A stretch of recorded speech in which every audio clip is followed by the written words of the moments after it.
Bismillahirrahmanirrahim. Selam olsun canlarını ve kanlarını vatanlarına adamış izzetli Gazze halkına. Selam olsun hayatları pahasına görevlerinden geri durmayan Gazze'nin hekimlerine, sağlık çalışanlarına. Selam olsun zulme karşı kalmayan ve zalimin karşısına dimdik duran vicdanlı insanlara.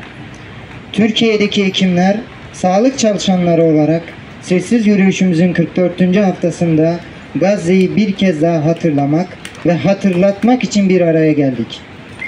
3 nesildir Gazze topraklarında süregelen soykırım niteliğindeki katliamlar ne yazık ki devam ediyor.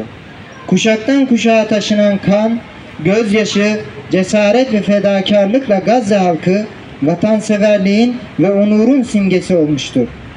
7 Ekim'den bu yana tam 344 gündür işgalci İsrail ordusu ve işbirlikçileri soykırım ve katliamlarına devam ediyor. Siyonist zalimler emzikli bebekten aksakallıya kadar her canlının katledilmesini kendilerine hak görüyor.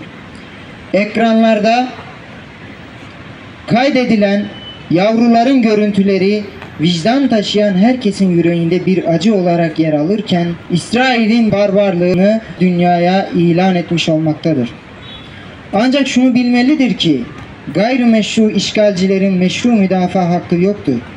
Bu adaletsizlikler dünya düzeninin yanına kâr kalmayacaktır. Bizim dileğimiz bu düzenin müstehak olduğu cezayı başta İslam ümmeti olmak üzere vicdan taşıyan insanların elinden bulmasıdır. Azmimiz ve çabamız da bu hedef doğrultusundadır. Son 11 ayda Gazze'de her gün ortalama 130 kişi katledilmiş, toplam şehit sayısı 40 bini aşmıştır. Bu sayının en az 17 bini çocuk, 11 bini kadınlardan oluşmaktadır. Gazze'de en az 3500 çocuk yetersiz beslenme nedeniyle ölüm tehlikesiyle karşı karşıyadır. Bu sayılar artık vicdanları kör etmiş, insanlık adına utanç verici bir durumu temsil etmektedir. Küresel güçlerin yuvarladığı devletler ve suçların faillerini onurlandırmış, zulme açıkça destek vermiş ve insan hakları iddialarındaki ikiyüzlülüklerini bir kez daha sergilemişlerdir. Sözüm ona evrensel insani değerlerin ve uluslararası hukukun ne kadar zayıf ve göstermelik olduğu ortadadır. Üniversite kampüslerinden meydanlara kadar her yerde Gazze halkına desteğimizi haykıracağız. İsrail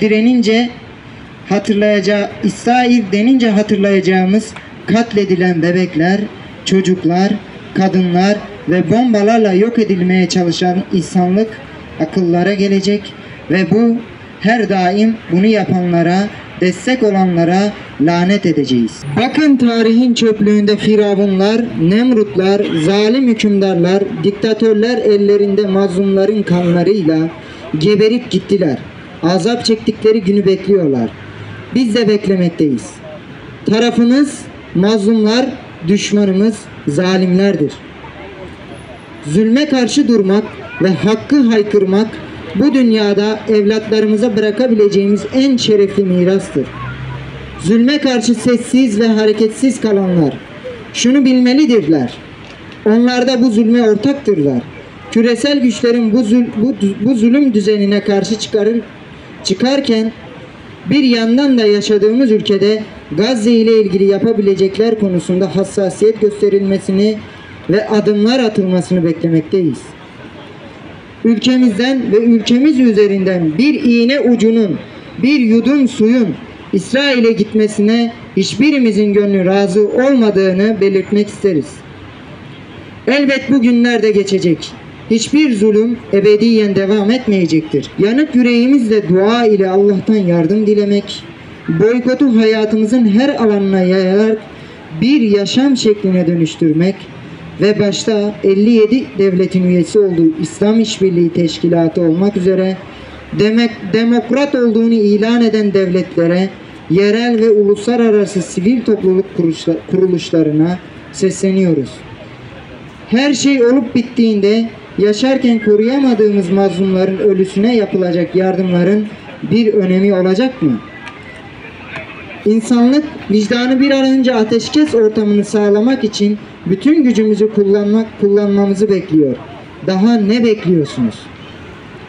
Dünyanın dört bir yanında özellikle kendisi kıtlık, zulüm altındayken bile desteğini sunmaktan geri durmayan mazlum Gazze'lilerin sesi Yemen halkına, katliamları Uluslararası Adalet Divanı'na taşıyan Güney Afrika'nın siyah incilerine, ABD'de, Avrupa'da Gazze'deki mazlumların sesi olan üniversiteli gençler, vicdanları bu zulme karşı çıkan herkese ve her hafta bizi yalnız bırakmayan siz dostlara ve Gazze'yi yüreğinde bir sızı olarak taşıyan tüm insanlara selam olsun. Aynı hassasiyeti paylaştığımız dünyadaki nice hekim ve sağlık çalışanları adına her türlü göreve hazır olduğumuzu tekrar dile getiriyoruz. Hiçbir zaman bu yaşananları hep beraber kanıksamayacağız, normalleştirmeyeceğiz, sabırla ve azimle zulme karşı duranlar olacağız.